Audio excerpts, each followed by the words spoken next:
Bale, ito ay matagal ko ng balak gawin kay Chang. Hindi naman masama itong gagawin ko. Kumbaga, titingnan ko lang kung papayag siya dahil nga usapang ito, pera. Alamin mo naman, pag usapang pera, nagniningning ang mata.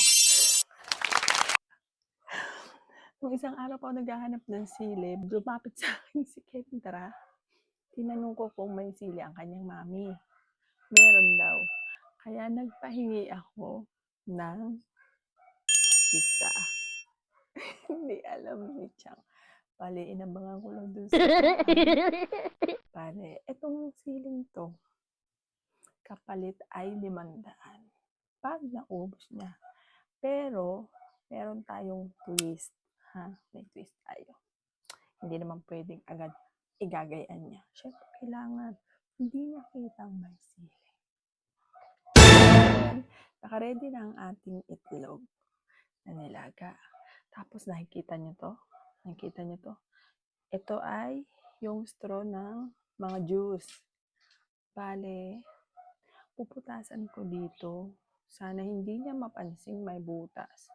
Pero didiskartihan na natin. Yan. Sana talaga. Kumana to. Yan, ipapasok na natin.